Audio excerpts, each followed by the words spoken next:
علیکم سنگت کیا حال ہے؟ ٹھیک ہو؟ خیریت ہے؟ فٹ ہو؟ اج آئے ودو فوٹ منڈرو تے اج 10ویں مہینے دی 12 تاریخ موسم چس دا جرا ہوندے نا ای موسم بندہ آوے نا جری فوٹ منڈرو چس آندی ہے تے زبردست ماحول ہے، ہر طرف خاموشی ہے اور موسم وی اے پی ہے، پرسکون ماحول ہے، مزہ آ گئے چس چنے وجہ سے تسا گرمی تاندو ایک دفعہ ای موسم بھی تساں 10ویں 11ویں دے وچ فوٹ منڈرو چکر لا دیکھو کہ کتنا سکون مل ہے، کتنا چس ہوندی ہے۔ کمر کا دسے سو کیری جائے فوٹ منڈرو دی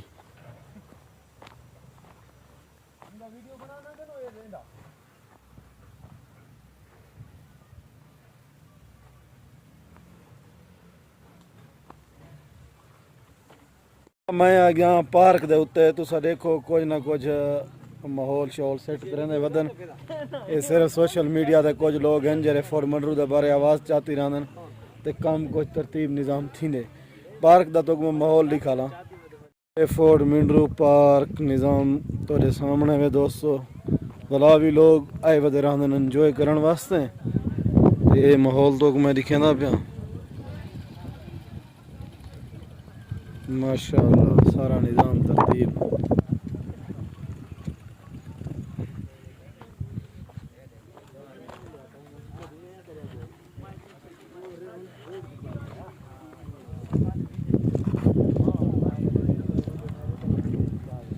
یہ ماحول دیکھو سنگت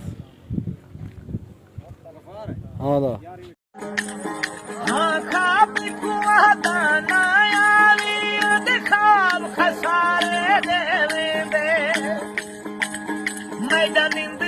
کھس کے ویندے پیا میکوں روز جگارے دے ویندے میں سکھ دا سالی منگے نہیں سکتا دکھ اتنے سارے دے ویندے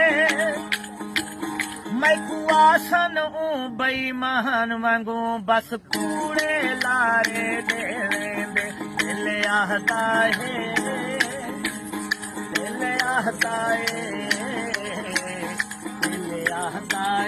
تیرے نال ٹراں تو میں آ گیا جھیل دے اتے یہ جھیل والا جرا چاہو کہ دے پاس ہو بالکل سارے بغیر کوئی نظر نہیں پہ آندا تے تو کوئی بیک کیمرے نال جھیل دا ماحول بھی دکھے نا تے موسم آخری ہے ودیع جوانی میں چلے نا ودے اکا دکا بندہ اندے پہنے ماحول تورے سامنے میں دیکھ گھنو یہ جھیل ہے یہ نظام ترتیب ہے